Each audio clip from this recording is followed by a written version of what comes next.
Feeling like a shark in a shrimp tank. Big fish, small pond in the shrimp tank.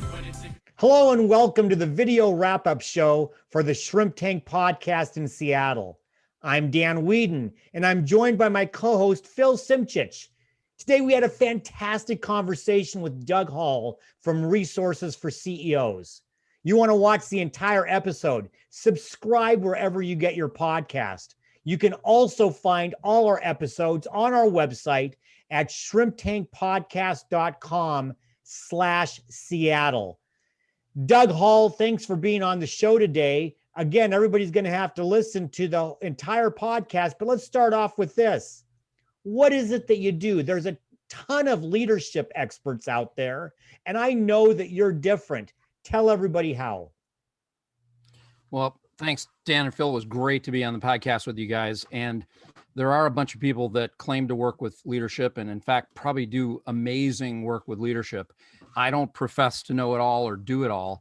I think my specialty or my swim lane is helping folks form a really effective leadership team. So I would call that team development rather than individual leader development. And the leader of the team, if you will, is always the CEO or president or owner, founder of the company. So the train begins with that locomotive, but it's the cars behind the owner leader that really matter. Otherwise, the owners just by themselves. So I think it's building a leadership team is if I have a secret sauce anywhere, it's my expertise and my skills, my ability to do that. And it's what I love.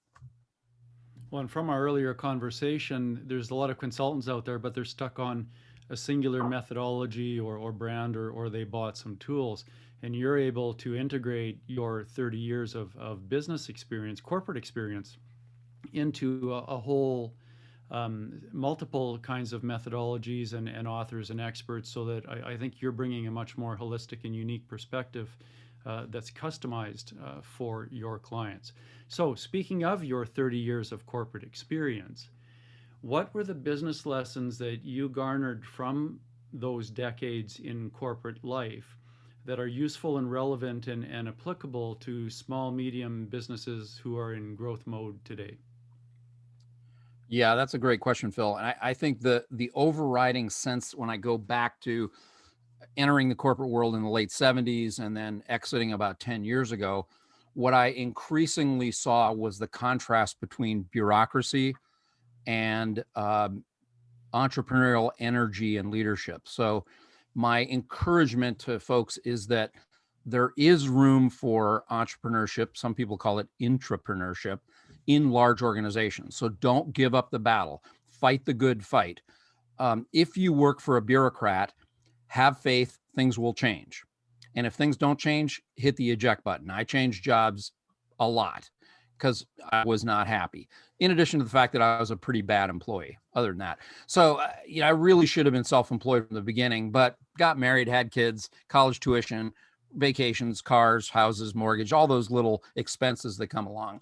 But I plotted my escape and I went into being my own person, being a solopreneur and working with business owners, because I saw that even as a company scaled up, there were universal truths that mattered. There's a difference between management and leadership.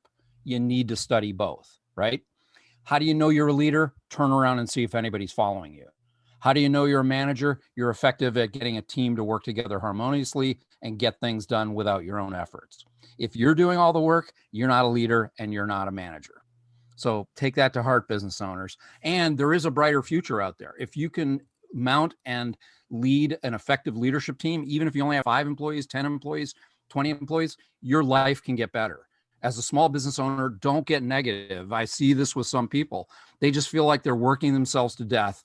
They've put themselves in a small business and there's no escape. My view is no, delegate and elevate. Find the right people to add to your team and build a leadership team and build an esprit de corps. And you may not have the skills to do that, but there's people like me that can come in and help you. Hey, Doug, awesome. I remember reading Colin Powell said that when people are coming to you with problems, they see you as their leader. That's a great one too. Yeah, Colin Powell's an excellent example of leadership. Indeed. And so Doug, actually do a little bit of defining for me. Why don't you? Because you work with small businesses. as low as 10, 12, 15 employees. We talked about that during the podcast. Can you define leadership team for me? Because some of the owners of those businesses, the CEOs of these small businesses, may not have developed in their mind what a leadership team looks like. Yeah, so that's a great point, Dan, and I'll put a point on it here because we didn't probably amplify it enough in the podcast. The natural first step for any owner is to appoint people they trust and to make those people leads or managers or supervisors.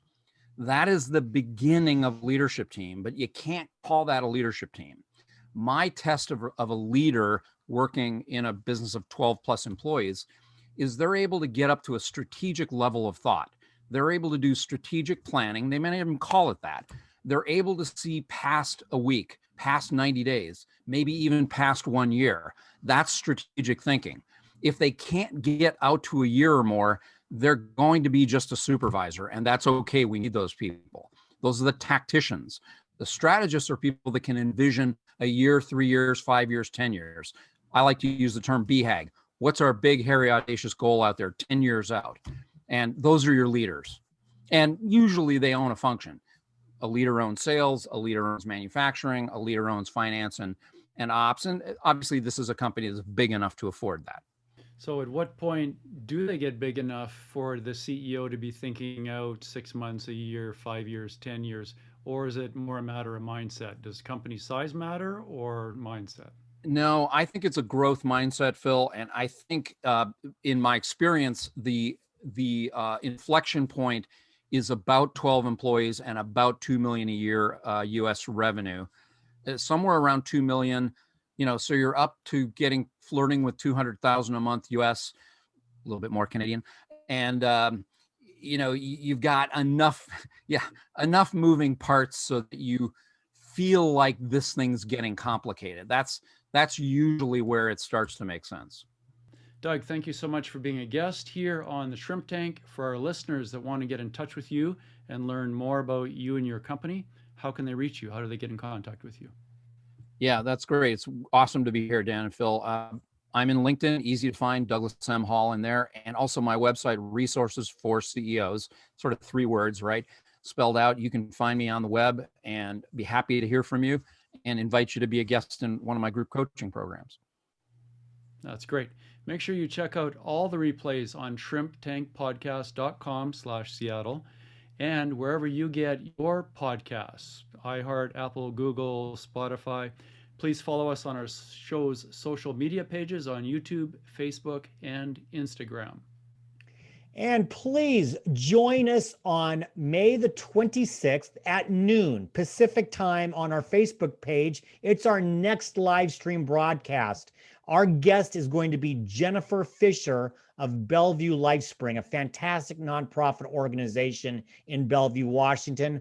My co-host next week will be Michelle Bomberger. Thanks again for joining us. Please be healthy, be prosperous, have some fun, because for right now, the shrimp is back in the tank. So long. I've been feeling like a shark in a shrimp tank. Big fish, small pond.